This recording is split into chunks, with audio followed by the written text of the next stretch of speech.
Hey friends, welcome back to How to Improve Your Balance. I'm Adrianne Caparuso. In today's video, we are going to talk about something called weight shifting. And it is literally that, weight shifting, shifting your weight.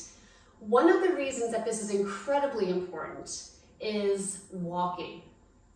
And I know that might sound silly, but often we have to step up on a curb or even going up the steps in our home, and we are shifting our weight. And what that means when you're shifting your weight is that it's going from one foot to another, but there has to be a level of balance in that, right?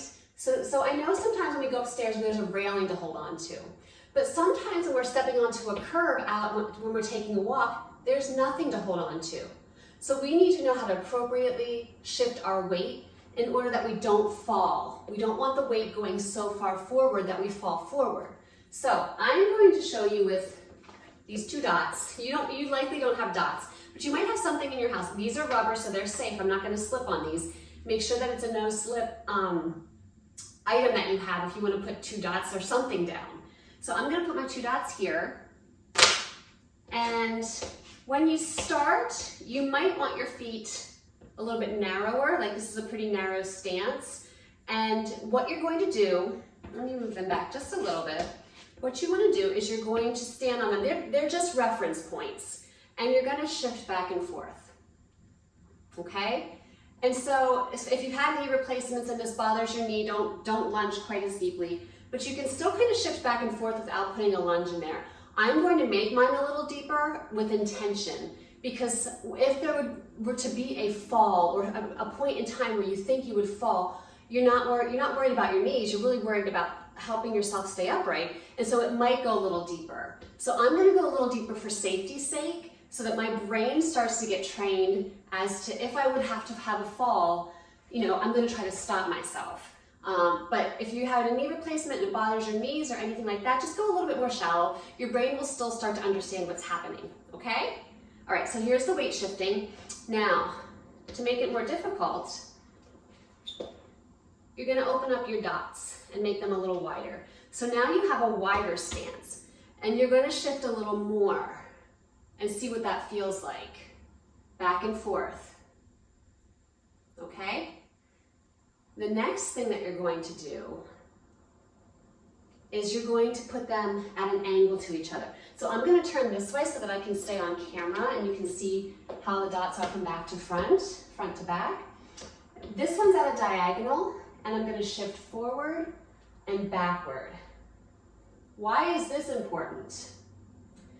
If you were to fall, a lot of times we stumble forward. And in stumbling forward, in this weight shifting going forward, you're once again training your brain. If your brain is familiar with a movement, it can often work quickly enough to stop the pattern of falling. If it's something that's completely out of the blue, it takes you by surprise, your brain doesn't know how to respond. But in doing this, you're training your brain how to respond when you are in a forward movement pattern. And this is also training up these muscles, your gluteal muscles, your quadriceps, your hamstrings. This is training your muscles and making them stronger so that you are less likely to fall because you have a stronger base. So that was one side, but you always have to train both sides, right? So I'm going to switch them so you can see a little bit of now. Some of you do this and you say to me, Adrianne, this is really easy. Perhaps, still has value, still important. So what do we do to make it harder? We lift a leg. We lift a leg. So here. Can you hold balance? Make sure you have a chair nearby or something that will not move, but you lift a leg.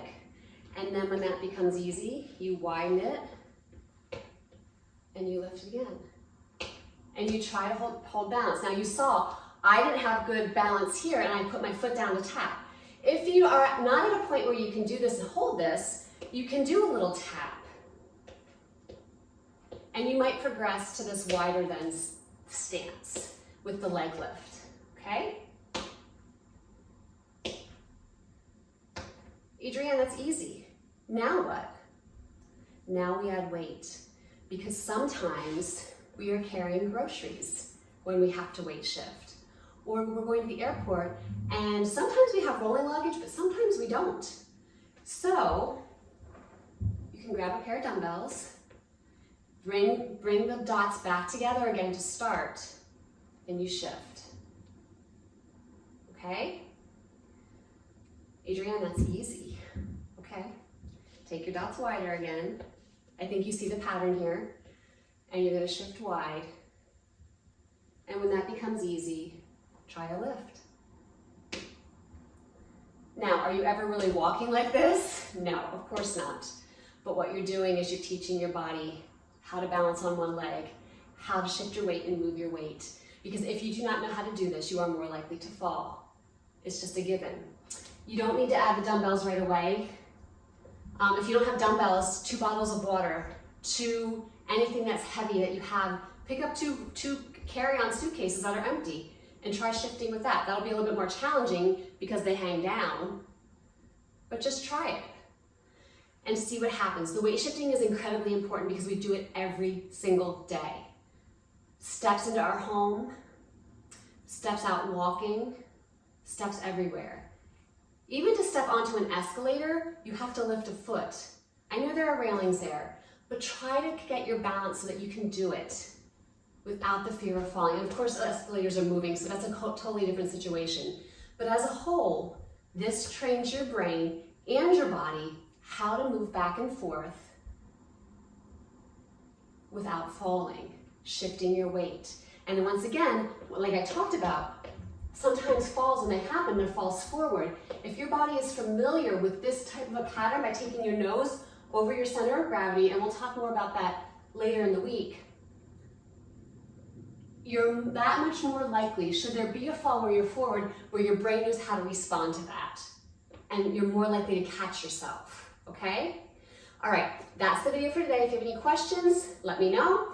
Website's down below, and I hope you enjoyed this, and I look forward to seeing you tomorrow.